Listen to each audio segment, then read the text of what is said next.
여러분 안녕하십니까? 중국의 베이징에서 코로나19 확진자가 30명대의 확진자 숫자가 늘었습니다. 그래서 중국에서 다시 제2의 코로나 사태가 오는 것이 아닌가 하는 우려들이 언론에 나오고 있습니다. 오늘은 그 중국의 신파디 시장, 베이징에 있는 이제 농수산물 시장에서 발생한 이 코로나19 환자 확진에 관한 얘기들을 조금 드려보도록 하겠습니다. 지금 커버 페이지에 보이는 것이 바로 그 신파디 농산품 시장입니다. 성경이고, 오른쪽에 보이는 것이 지금 시청치라고 바로 지금 그 코로나19가 발생한 그 바로 옆 지역구에서 5월 30일 이후에 이 신바디 시장에 이 갔던 사람들의 경우들은 이것이 이제 문제가 되기 때문에 그 신고해라 하는 이제 시 공고문이 있습니다.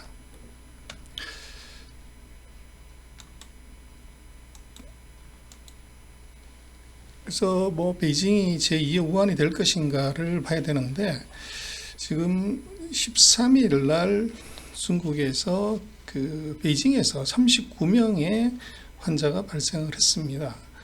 그래서 그 사이에 거의 제로 또는 뭐 한두 명 정도 수준에서 갑자기 이제 이게 대폭 늘어나면서 그 중국 전역이 이제 깜짝 놀랐고, 베이징은 거의 비상사태입니다. 그 이유는 바로 이거죠.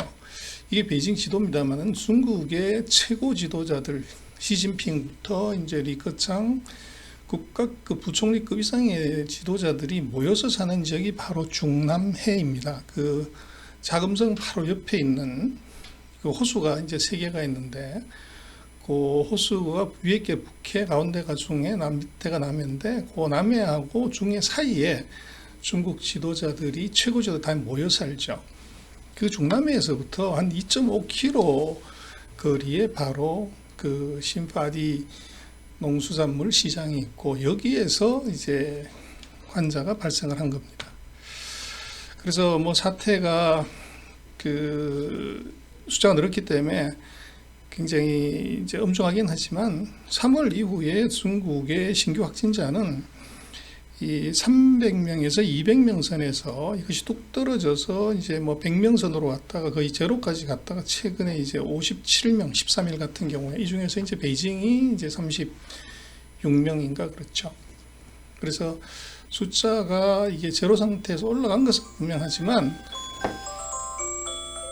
그러나 이 절대 수치로 보면 아직 그렇게 이제 높은 수준은 아니다, 그렇게 볼 수가 있고요. 또 한국도 마찬가지입니다. 최근에 서울 지역에 이제 코인 노래방이나 뭐 이제 탁구장 또 뭐 일부 그 다단계 판매에서 그 30명대의 이제 인원이 감염됐습니다만은, 지금 뭐 한국이 서울이 그렇게 이제 엄청난 공포냐, 제2의 코로나 사태냐 이렇게 보지는 않죠. 그래서 우리는 5천만에 이제 3, 40명이고 중국은 14개 3, 40명이기 때문에 상대적으로 그 숫자의 급증은 우려할 만은 하지만 그것이 그렇게 이제 시리어스하게 보지는 않는다는 겁니다. 그래서 지금 중국 같은 경우는 그 전체적인 트렌드로 보면 2월 이제 중순에 피크아웃을 하고 거의 이제 안정화에 들어갔고, 이어서 이제 이태리, 한국, 뭐 미국 순으로 이렇게 이제 그 안정화 단계에 들어오고 있습니다. 그래서 지금 뭐 중국도 시리어스하긴 하지만, 지금 문제는 뭐 미국 같은 경우를 보면 거의 3만 명대 하루에 이 정도로 지금 올라와 있죠. 그래서 이제 베이징이 그 정말 제2의 그 우한이 될 거냐 하는 우려들이 언론에 많이 뜨고 있지만, 중국이 이제 전인대를 5월 달에 이제 거의 당초보다는 뭐 2달을 늦춰서 개최를 했고요. 여기에서 보면 중국의 최고 지도자들은 마스크를 쓰지 않았지만 참석자들은 전부 마스크를 썼습니다. 그래서 안정화는 되어 있지만 안심할 수준은 아니다, 그렇게 볼 수 있고, 또 이제 이 중국은 40년 동안 이제 아기를 한 명밖에 안 낳기 때문에 그 어린애들이 굉장히 중요한데, 중국은 이제 다른 아시아 국가들에 비해서 상대적으로 빨리 개학을 했습니다. 그래서 조금 안심을 한 상태에서 이런 일이 터진 거죠. 그래서 이제 중국이 이번 베이징 사태를 어떻게 처리할 거냐는 문제인데, 그 중국 같은 경우를 보면 이 10명 이상의 이제 확진자가 발생하고 나서 피크까지 도달하는데 걸리는 시간이 한국이 가장 짧은 10일, 중국이 25일, 이태리가 34일, 미국이 46일입니다. 근데 문제는 이제 아까 보셨습니다만은 그 한국, 중국, 뭐 이태리는 이게 피크아웃하고 나면 빠른 속도로 확진자가 줄어드는데 미국은 이게 크게 줄어들지 않고 있다는 것이 문제죠. 어쨌거나 그 14억이라는 인구, 그리고 특히 이제 우한 지역 같은 경우는 그 도시 봉쇄 하루 전에 500만 명 가까운 이제 인력이 전국으로 이제 이동을 했지만 이것을 한 달 만에 잡았던 이유는 중국의 강한 사회 통제력, 그리고 중국의 이 4차 산업혁명 기술을 활용한 이 코로나19의 확진자 분리가 그 비밀이었습니다. 그래서 그 베이징 같은 이제 그 일부 지역에 관한 컨트롤은 이미 우한에서의 경험이 있고, 또 중국 자체의 사회 강한 통제력, 그리고 저 베이징이라는 지역 특징이 이것은 중국의 상징과 같기 때문에, 그리고 이것은 뭐 수단과 방법을 가리지 않고 이것은 이제 막아내겠죠.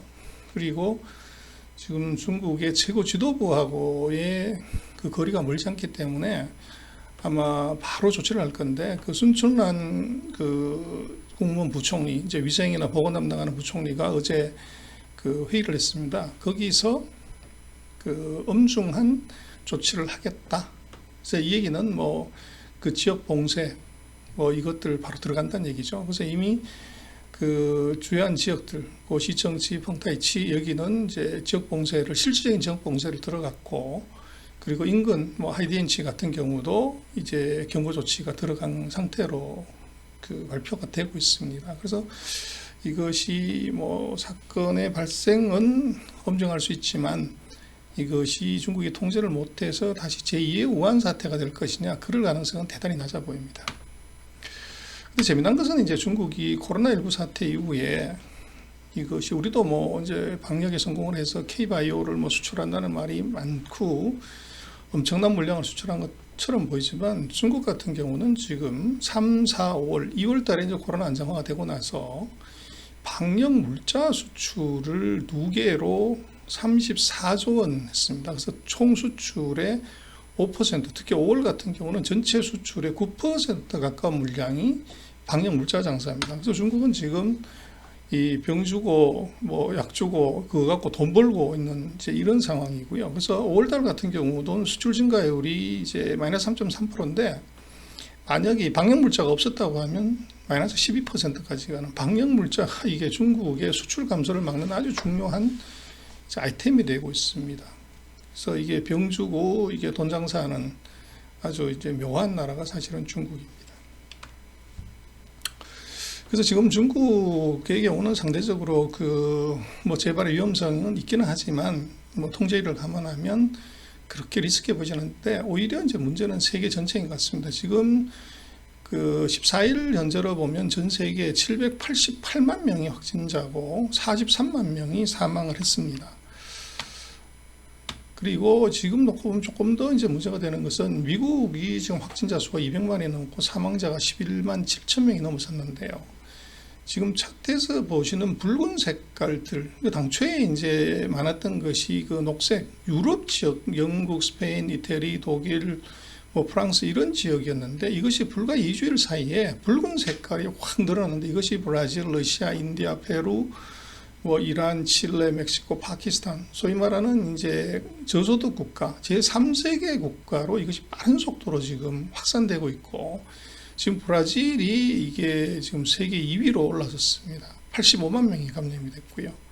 그래서 지금 세계로 놓고 보면 이런 제3세계 국가들이 이제 세계 원자재를 공급하는 쪽이기 때문에 지금 그 한국이나 중국이나 일본처럼 그 제조 쪽을 하는 나라들이 안정화에 들어갔고, 지금 이제 유럽과 미국 같은 나라들이 이제 그 안정화 또는 이제 진행형이지만, 이것이 끝난다고 되는 것이 아니라 제3세계가 만약에 감염이 돼가지고 이게 이제 문제가 되면 원자재 공급이 안 돼서 생산국이 생산을 중단하고 소비국이 소비를 못하는 이런 문제가 생길 수 있다는 것이죠. 그래서 이번 이제 코로나19 문제는 단지 미국의 문제뿐만 아니라 제3세계로의 확산이 굉장히 두렵다는 겁니다.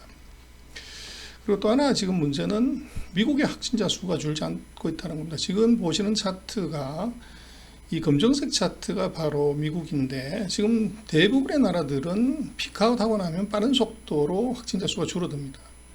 근데 미국은 3만 명대에서 거의 이제 뭐 한 달 반 정도까지를 유지를 했고 지금 5월 중순부터 6월에 들어서도 2만 명대에서 떨어지지 않고 있고 최근 들어서는 이것이 다시 3만 명대로 올라가고 있다는 거죠. 그래서 완벽하게 통제하지 않은 상태에서 이제 경제가 문제가 되고 선거가 문제가 되다 보니까 미국이 경제 활동을 재개한 것이 이제 이런 결과를 낳고 있습니다. 그래서 지금 전 세계의 코로나19 확진자인데요. 미국이 가장 지금 세게 가고 있고 지금 오른쪽 차트에 이제 회색으로 된 것이 주로 저소득 국가들입니다. 여기도 이제 빠른 속도로 계속 늘고 있다는 것이 문제가 됩니다. 그래서 미국 같은 경우는 뉴욕주 같은 경우가 지금 40만 명, 사망자만도 3만 명, 뭐 뉴저지, 캘리포니아, 뭐 이런 지역들이 지금 문제가 되고 있고요. 그래서 전체 확진자 중에서 이 세 개 주가 차지하는 비중이 44%나 됩니다. 그래서 미국 같은 경우에 보면 코로나19 사망자가 11만 7천 명인데요. 14일 기준으로. 이렇게 되면 이것은 뭐 걸프전, 한국전, 베트남전, 1차 대전 사망한 군인의 숫자보다 더 많아지고 있죠. 그래서 미국은 지금 실제로 지금 1차 대전하고 2차 대전 사이에 있다. 그렇게 볼 수도 있습니다. 그래서 이것이 이제 트럼프의 지지율하고도 관계가 있는데 지금 트럼프 지지율이 최근에 급속도로 떨어지고 있습니다만 이것은 코로나19가 100일이 지났음에도 불구하고 계속적으로 창궐 하고 있고 최근에는 이제 흑인들의 폭동들이 일어나면서 이 트럼프 대통령의 지지율이 아주 빠른 속도로 떨어지고 있습니다.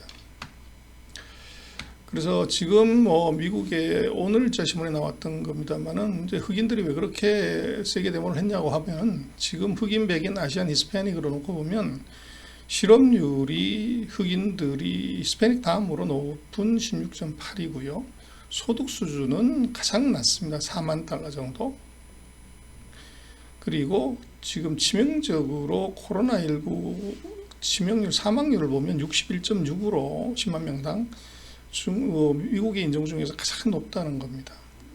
그래서 이것이 뭐 미국의 정치 그리고 경제, 사회 불안의 이제 요인이 되고 있습니다.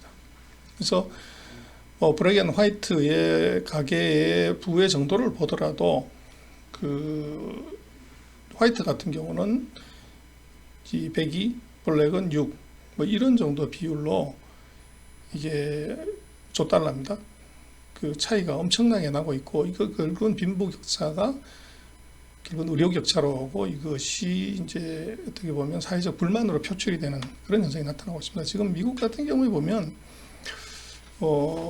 지금 경기가 어떠냐 하는 것을 이제 여러 가지 지표를 갖고 봤는데 금융, 실물, 바이러스 이렇게 놓고 보면 지금 바이러스는 여전히 이제 창궐을 하고 있고 일부 이제 그 실업수당 같은 경우 줄어들었고 금융은 이제 뭐 호황인 것처럼 보이지만 실물 경제, 리얼 이코노미 같은 경우는 아직 회복이 굉장히 어렵다. 여전히 빨간 색깔이 대부분인 거죠. 이제 파란색으로 넘어야 되는데 그렇게 볼 수가 있고요. 그래서 이제 미국에 떨어진 확진자가 문제가 되고 있고 그래서 지금 중국에서부터 시작된 코로나19가 이게 지금 미국으로 전이가 돼서 떨어지지 않고 있고요. 그래서 아까 말씀을 드렸습니다만은 뭐 6월 13일에 일부 중국의 확진자 수가 늘었다고 하더라도 이것이 미국에 비하면 뭐 세 발의 피다.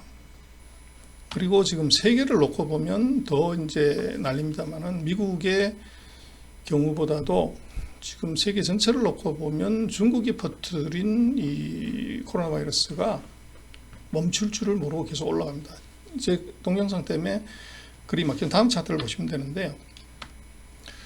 그래서 지금 이 파란 색깔이 세계의 그 월별 확진자 수고 빨간 색깔이 미국의 일별 확진자 수입니다. 보시면 이 세계는 이것이 줄어들 생각을 안고서 계속적으로 트렌드선으로 보면 우상향하고 있습니다. 미국 같은 경우도 보면 이제 4월 뭐 이후에 이것이 떨어질 생각을 하고서 계속적으로 행보하고 있고 최근에 다시 올라가는 이런 상황이 벌어지고 있다는 거죠. 그래서 이것은 지금 미국하고 제3세계들의 이 코로나19 확산 이것이 지금 문제가 되고 있습니다.